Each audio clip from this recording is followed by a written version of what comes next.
दोस्तों नमस्कार। दोस्तों दिल्ली का विज्ञान भवन कोई आज का भवन नहीं है। 1956 में इस भवन को बनाया गया था और यह सोचकर बनाया गया था कि दरअसल इस भवन में राष्ट्रीय अंतर्राष्ट्रीय सेमिनार, कॉन्फ्रेंसेस, सेरेमनीज सब कुछ यहां पर होंगे और हुए भी। 1983 में तो गुट निरपेक्ष आंदोलन की जब बैठक यहां पर चल रही थी, उस वक्त फिलिस्तीनी नेता यासिर अराफात आए थे। उन्होंने इस इमारत को देखा तो उन्होंने बोला शानदार स्थापत्य कला है, यहां पर हिंदू और मुगलिया स्थापत्य कला का मिश्रण है। बुद्धिस्ट आर्किटेक्चर भी यहां पर नजर आता है। सार्क की भी कई बैठकें यहां पर हुई हैं और जितनी भी बैठकों को याद कीजिएगा इस विज्ञान भवन के भीतर में, तो आपको इस विज्ञान भवन की सफलता के साथ इसकी खूबसूरती चार चांद लगा देगी। लेकिन फिर ऐसा क्या है कि बीते एक महीने के भीतर में 4 बैठकें यहां पर किसानों के साथ लगातार सरकार के मंत्री कर रहे हैं और बार बार या कहें हर बार सरकार के पास कहने को कुछ भी नहीं होता है। तो क्या विज्ञान भवन की चमक के आगे यह सरकार धूमिल पड़ गई है, या इस देश की जमीन से निकला हुआ किसान जब विज्ञान भवन में पहुंचता है तो सरकार के हौसले पस्त हो जाते हैं? है क्या? क्योंकि आज भी बैठक में 3 मंत्री मौजूद थे, 27 नौकरशाह मौजूद थे, 275 से ज्यादा पुलिसकर्मी विज्ञान भवन और उस रूट में लगा दिए गए थे जहां से किसानों की आवाजाही और मंत्रियों की आवाजाही होगी। कुल मिलाके विज्ञान भवन में जो 4 घंटे तक किसानों की बैठक ना कहें, आज किसान जो भीतर में थे, उस वक्त 700 लोग विज्ञान भवन के भीतर थे, अंदर बाहर थे, जो सिर्फ विज्ञान भवन की इस बैठक के लिए ही उनकी मौजूदगी थी। कभी पूछिएगा खर्च कितना आया है? विज्ञान भवन में तकरीबन 1200 लोगों के बैठने की व्यवस्था है, अलग अलग कॉन्फ्रेंस रूम भी हैं। इस पे जो खर्चा आता है वह शायद टिकरी बॉर्डर या गाजीपुर बॉर्डर या फिर सिंधु बॉर्डर पर जो खर्च प्रतिदिन का होता है ना, उससे भी ज्यादा खर्चा 1 घंटे का यहां पर हो जाता है। इतनी सुविधाओं से यह लैस है और यह पैसा इस देश का है, इस देश के टैक्स पेयर का है, इस देश के किसान का पैसा है, जिससे यह विज्ञान भवन भी चलता है। और जो अंदर बाहर पुलिसकर्मी बैठे थे, जो नौकरशाह सरकार के पेरोल पे काम करने लगे हैं, और जिस तरीके से मंत्री भी अब किससे पूछने जाएंगे। 3-3 मंत्री बैठे हुए हैं, उनके डिपार्टमेंट के लगभग 1-1 दर्जन नौकरशाह बैठे हुए हैं और रास्ता नहीं निकल पा रहा है। तो इसका मतलब क्या है? इसके मतलब शायद कई सवालों के साथ शुरू होते हैं। इन सवालों के बीच में बड़ा सवाल यही है कि सरकार को किससे पूछना है कि एमएसपी को लेकर आप निर्णय लीजिए। सरकार को किससे जानकारी हासिल करनी है कि जो 3 कानून बन गए हैं उसको वापस या स्थगित क्यों नहीं किया जा सकता है? सरकार के पास समाधान का रास्ता आता क्यों नहीं है? सरकार के सामने मुश्किल क्या है? सरकार की बातचीत लगातार जारी रखने के पीछे की मंशा क्या है? सरकार क्या अपनी गलती मान चुकी है जो उसने बिना संवाद के खेती से जुड़े कानूनों को संसद के ठप्पे लगाकर आगे राष्ट्रपति के सामने बढ़ा दिया और राष्ट्रपति ने भी हस्ताक्षर कर दिए? और इस देश के भीतर में तमाम जगहों से धीरे धीरे हर जगह का संकट उभर रहा है। किसान धीरे धीरे समझ रहा है कि उसके सामने क्या मुश्किल है। तो फिर सरकार क्यों लगातार बातचीत दर बातचीत का जिक्र कर रही है? सरकार पीछे हटना इसलिए नहीं चाहती है, वो जानती है इस देश के भीतर में 6.5 लाख गांव बसते हैं। इन गांव में रहने वालों की तादाद तकरीबन 60 करोड़ से ज्यादा की है। जो पूरा का पूरा वोट बैंक होता है जिससे चुनाव जीते जाते हैं, वह भी इन्हीं गांवों में बसता है। उसको कभी धर्म के नाम पर, कभी जाति के नाम पर तो बांटा जा सकता है। जब सवाल किसानों की द्वारा पैदा की जाने वाली उपज की कीमत का आ गया, मजदूर की मजदूरी का आ गया, तो फिर सरकार के पास कोई जवाब इसलिए नहीं है क्योंकि सरकार ने इस दिशा में कभी काम किया ही नहीं है। 1991 के बाद से इस देश में जो मार्केट इकोनॉमी लाई गई, उस मार्केट इकोनॉमी के रास्ते ही हर सरकार चलती चली आई है और मौजूदा वक्त में मोदी सरकार भी इससे इतर नहीं है।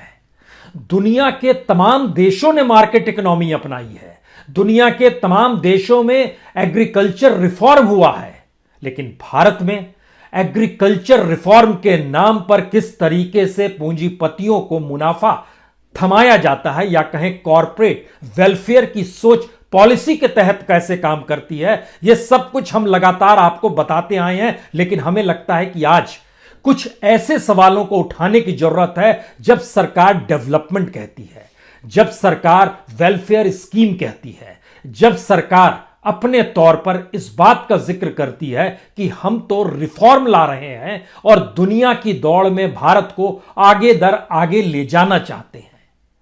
ये कैसी दौड़ है और किसकी दौड़ है? यकीन जानिए, ये पैसे वालों की दौड़ है। क्योंकि एमएसपी का सवाल जैसे ही आता है, सरकार अपनी आंखों पर पट्टी क्यों लगा लेती है? क्योंकि आज जो बैठक हुई, किसान इतने दिनों में समझ भी चुका है, बच्चा बच्चा इस देश का जान चुका है कि दरअसल सरकार के कानून किसानों के लिए नहीं है। किसी भी देश के भीतर में आज की तारीख में, चाहे वह सीमा पर मौजूद किसान के परिवारों से जुड़े हुए बच्चे हों, महिलाएं हों, बुजुर्ग हो, जो भी बात निकल कर आती है, हर कोई जानता है कि सरकार झूठ कह रही है। यह किसानों के लिए कानून है ही नहीं। और जो एमएसपी का सवाल है, उस एमएसपी पर आंखें बंद हो जाती हैं, कान में रुई इसलिए ठूस दी जाती है क्योंकि हमें लगता है आज एक सच आप और जानिए। भारत दुनिया के बाजार में जो गेहूं और चावल एक्सपोर्ट करता है, भारत के भीतर में जो एमएसपी की कीमत है, यानी न्यूनतम समर्थन मूल्य जो है, उससे ज्यादा कीमत में एक्सपोर्ट करने पर भारत सरकार को फायदा होता है या उन कंपनियों को फायदा होता है। आप कहेंगे कितना फायदा होता है? भारत दुनिया के चावल के टॉप एक्सपोर्टर में आता है। एक्सपोर्ट यानी भारत जो माल बाहर बेचता है, सबसे ज्यादा एक्सपोर्ट चावल का भारत ही करता है। भारत जितनी बड़ी तादाद में एक्सपोर्ट करता है, उसकी संख्या है 19.1 billion metric ton 19.13 billion metric ton यह भारत एक्सपोर्ट करता है। सबसे ज्यादा इंपोर्ट करने वाला देश चावल में ईरान है। लेकिन यहां पर यह सवाल नहीं है। सवाल यह है, जो लोग एक्सपोर्ट करते हैं उनको क्या कीमत मिलती है? भारत के बाजार में एमएसपी जो है 1868 रुपए है प्रति क्विंटल। दुनिया के बाजार में क्विंटल के हिसाब से नहीं, टन के हिसाब से होता है। टन का मतलब यह हुआ कि लगभग 10 क्विंटल एक टन में आते हैं, यानी लगभग 1000 केजी एक टन का होता है और 100 केजी का एक क्विंटल होता है। तो एक क्विंटल को 1868 रुपए सरकार देती है, जो अब देने की स्थिति में नहीं आ रही है। दुनिया के बाजार में प्रति क्विंटल के हिसाब से अगर जोड़िएगा तो यह लगभग 2500 रुपए से ज्यादा का आता है। यानी ध्यान दीजिए, सीधे 700 रुपए का अंतर पहले राउंड में ही आपके जहन में आ गया। अगर आप इसको टन के हिसाब से देखेंगे तो भारत प्रति टन चावल 18,680 रुपए में भारत के भीतर में एमएसपी प्राइस मिलता है, लेकिन दुनिया के बाजार में यह लगभग 25,068 रुपए के तौर पर यह प्रति टन देता है। तो यह कितना लाभ कैसे हो रहा है एक्सपोर्ट करने वाले को? यह एक्सपोर्ट करने वाली कंपनियों की लंबी फहरिस्त है। उसमें जो कि शेयर बाजार में लिस्टेड कंपनियां हैं, उसमें लगभग 13 कंपनियां ऐसी हैं जो चावल एक्सपोर्ट करती हैं और मुनाफा इतना कमाती हैं कि शेयर बाजार में भी लिस्टेड हो जाती है। लेकिन किसान को कोई नहीं पूछता है। और जिस विज्ञान भवन का हम आपसे जिक्र कर रहे थे ना, उस विज्ञान भवन को संभालने का दायित्व भोजन पानी के लिए इस देश के सबसे शानदार अशोका ग्रुप होटल का है। 5 सितारा होटल से खाना आता है। किसान अभी भी लंगर से ही खाना बुलाता है। और जब हमने आपसे जिक्र किया 2 बजे बैठक शुरू हुई, 6 बजे खत्म हुई, तो उसके भीतर का सच यह है कि बैठक 2 बजे किसान अंदर गए, 2:30 पर यह बैठक शुरू होती है।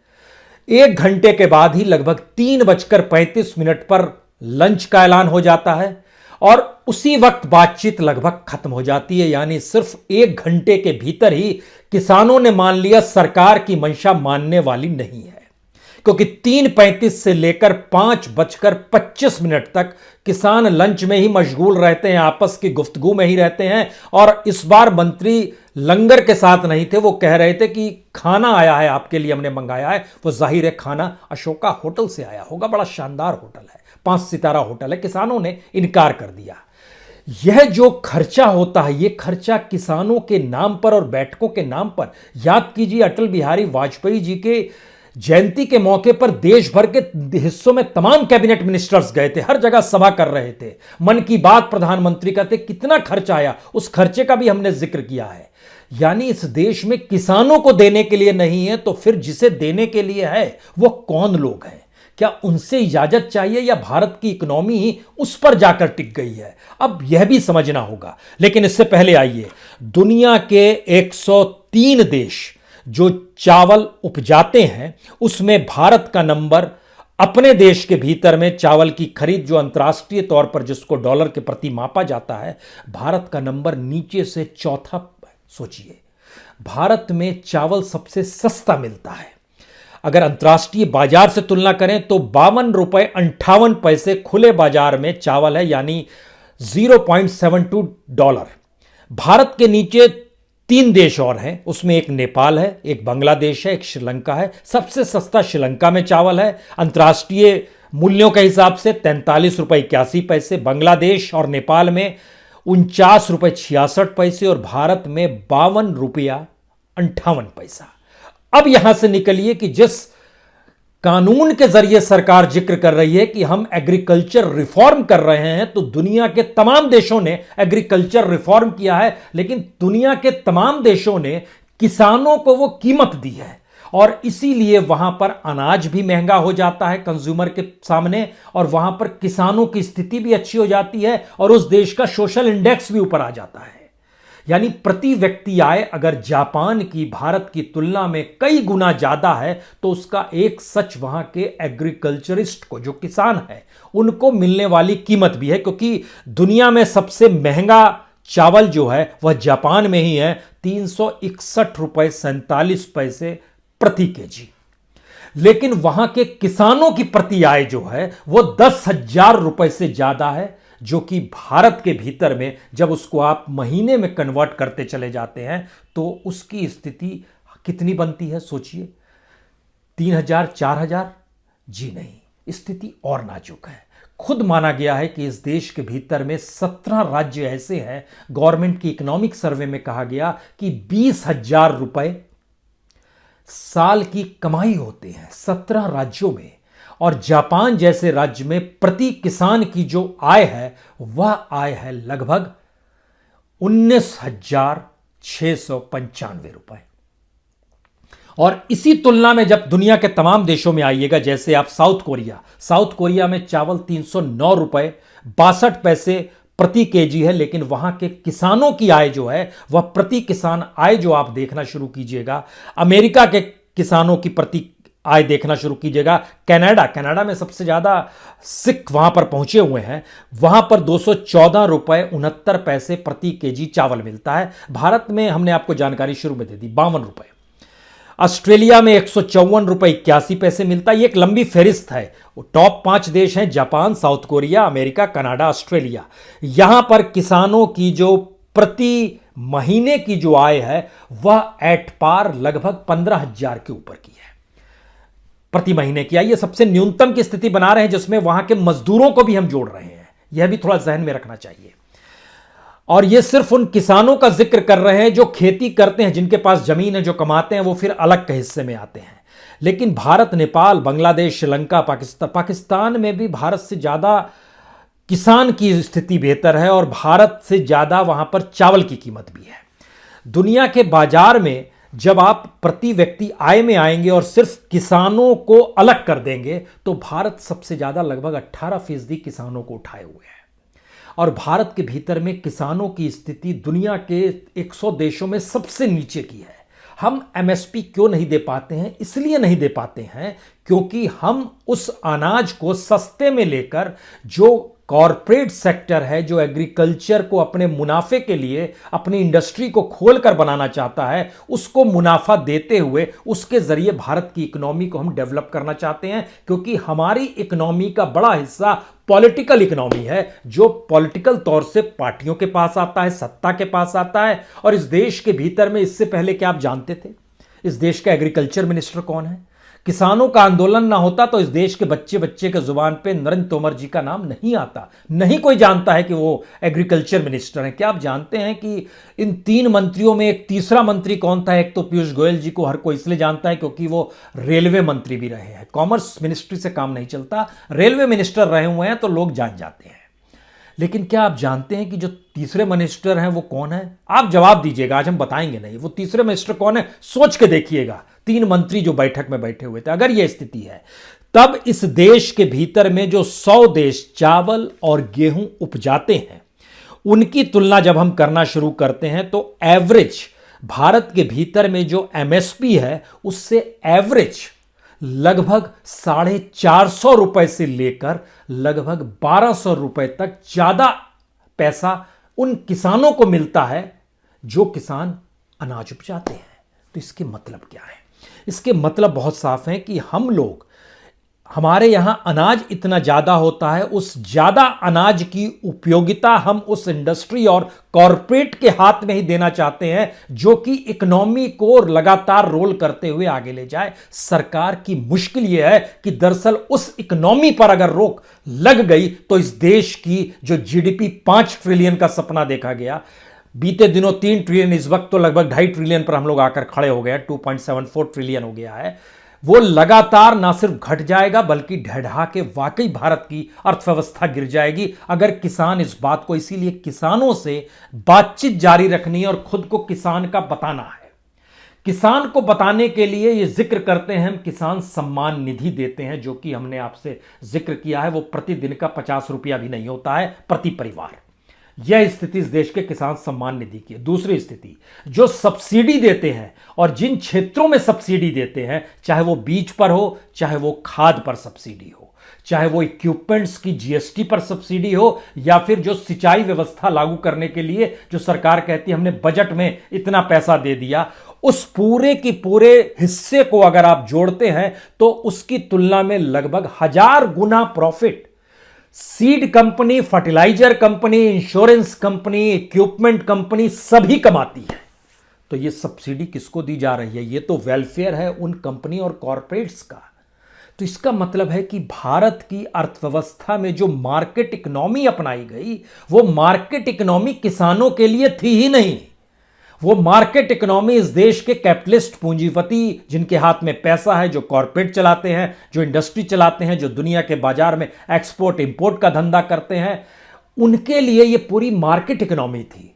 तो क्या वक्त आ गया है कि भारत की मार्केट इकोनॉमी की उम्र अब एक ऐसी स्थिति में आ गई है जहां पर इस देश के किसानों को देने के लिए ना केंद्र सरकार के पास पैसा है, ना राज्य सरकार के पास पैसा है। 2 दिन पहले ही छत्तीसगढ़ के मुख्यमंत्री ने कहा कि हमने जो अनाज लिया हुआ है हमारे गोडाउन में, उस अनाज को आप खरीदिए, तो ले तो जाइए। सरकार उसको भी खरीदने में लगभग 48 घंटे का वक्त लगाया, वह भी पूरा अनाज नहीं ले पाई।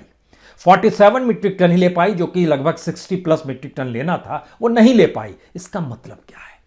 इसका मतलब है कि राज्य सरकारों की स्थिति भी नाजुक है, वो सीधे किसान से खरीद पाने की स्थिति में नहीं है। केंद्र सरकार की स्थिति नाजुक है कि वो राज्यों को पैसा दे पाने की स्थिति में नहीं है, और सभी कर्ज में अगर डूबे हुए हैं तो फिर इस देश की इकोनॉमी को संभालेगा कौन? इस देश में कोई भी इंडस्ट्री चलाने के लिए जो पैसा चाहिए और उसका जो प्रोडक्ट बनता है, उसके जो खरीद के लिए कंज्यूमर के पास पैसा चाहिए, वह 2020 में हम लोग किस दिवालिया स्थिति में आए हैं, यह कोई छुपा हुआ नहीं है, क्योंकि हर चीज नेगेटिव में चली गई, कंज्यूमर तक के पास पैसा नहीं। तो किसी भी तरीके से कॉरपोरेट को जिंदा रखने के लिए उनके टैक्स में कमी की गई। लगभग 1,40,000 करोड़ रुपए सरकार ने टैक्स में माफ किए थे। उसका मतलब क्या है? किसानों की तरफ आपने क्यों नहीं देखा? जबकि किसान के ही प्रोडक्ट हैं जो दुनिया के बाजार में जा रहे हैं। किसान के ही प्रोडक्ट से इस देश और दुनिया के भीतर में भारतीय माल को सप्लाई किया जा रहा है। वो कोई भी क्षेत्र हो, वो डेयरी का क्षेत्र भी हो सकता है, वो बिस्कुट बनाने वाली कंपनी भी हो सकती है, वो ब्रिटानिया हो, नेस्ले हो, जो नाम आपको लेना है लेते चले जाइए। लेकिन देखिए इन सब परिस्थितियों के बीच में स्थिति नाजुक कैसे होती चली जा रही है। पहली बार इस देश में जो सबसे टॉप मोस्ट रिलायंस है, उसकी तरफ से एक प्रेस रिलीज जारी कर कहा गया, हम लोग भविष्य में कभी भी एग्रीकल्चर की स्थिति में नहीं आएंगे, ना कोई जमीन खरीदेंगे, ना कॉन्ट्रैक्ट फार्मिंग करेंगे, ये कहना पड़ा। क्यों कहना पड़ा? क्योंकि इस देश का किसान जब एकजुट हुआ हो और पंजाब और हरियाणा में जो जियो के जो टावर्स हैं उन पे जब अटैक शुरू हो गया, तो आज उन्होंने हाईकोर्ट का दरवाजा खटखटाया, राज्य सरकार से गुहार लगाई और कहा कि हमें बचाइए। इसका मतलब है कि इस देश की जनता, जिसका जिक्र हम बार बार कर रहे हैं, कॉन्स्टिट्यूशन जनता के लिए बना था। सुप्रीम कोर्ट को कॉन्स्टिट्यूशन की व्याख्या जनता के लिए करनी थी। इस देश की सरकार को जनता ने चुना था और जनता के हित को ही साधते हुए सरकारों को काम करना था। लेकिन सरकार धीरे धीरे आंखों पर पट्टी बांधकर ऐसी दिशा में बढ़ गई कि संसद के भीतर भी जब वो कृषि कानून पास करा रही थी, उस वक्त भी वोटिंग से पहले उसकी हिम्मत नहीं थी कि वह डिस्कशन करे या वोटिंग कराने के दौर में वह किसी भी स्थिति को ऐसी लेके आए जहां वोटिंग हर कैंडिडेट की मौजूदगी के साथ हो। उसमें भी उसने मान लिया कि नहीं, सब कुछ हो गया और झटके में वहां पर बैठे हुए डिप्टी स्पीकर ने कह दिया हो गया भाई, हो गया, सब हो गया। ये कौन सी स्थिति है? इसका मतलब यह है कि ये देश के भीतर में सरकार देश को चलाना नहीं जान रही है क्या?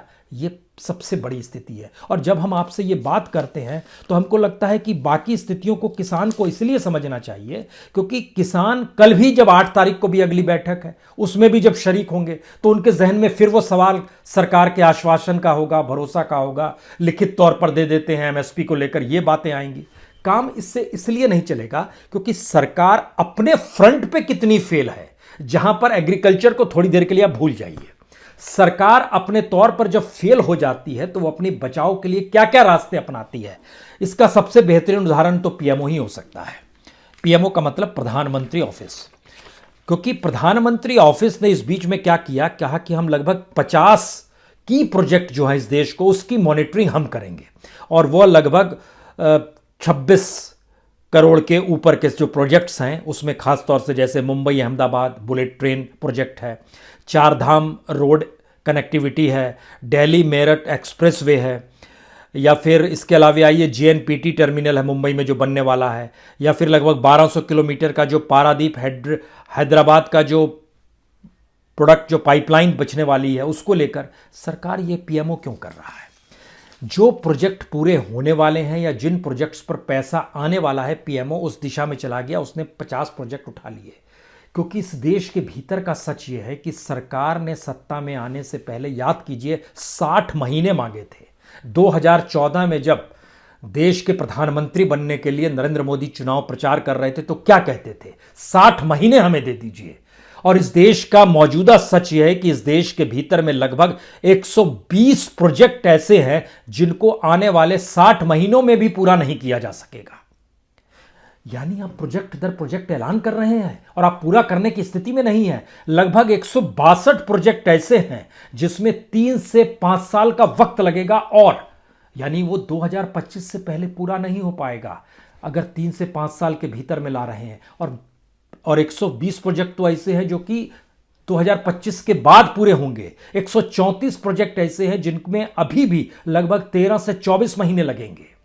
120 प्रोजेक्ट अटके पड़े हैं जिसमें 12 महीने लगेंगे। आपने तो 60 महीने माने थे, और उस 60 महीने के वक्त में जो भी प्रोजेक्ट्स का आपने ऐलान किया, और बीते 6 महीनों में, 6 महीने का मतलब है कि आप लगभग सितंबर तक की स्थिति लाइए, लेकिन हमारे पास डाटा नवंबर तक की रिपोर्ट का है। ये data ministry of statistics and programme implementation के जरिए जारी किया गया है कि इस देश के भीतर में लगभग 536 प्रोजेक्ट जो हैं वह वक्त में पूरे नहीं हो पा रहे हैं।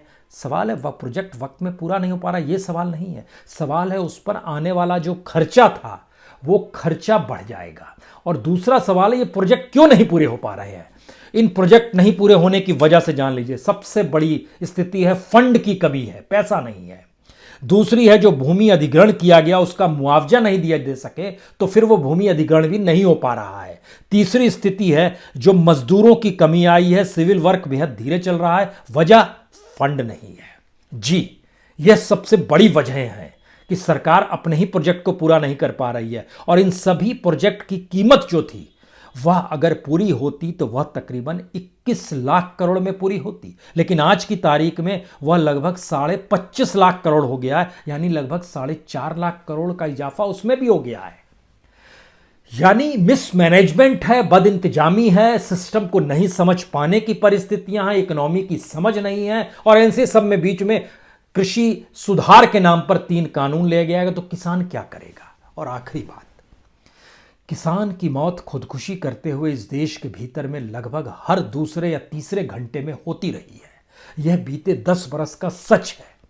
लेकिन आंदोलन करने के वक्त इस देश में हर 16वें घंटे में एक किसान मर रहा है जो दिल्ली की सीमा पर बैठा है। 60 से ज्यादा किसानों की मौत हो गई है।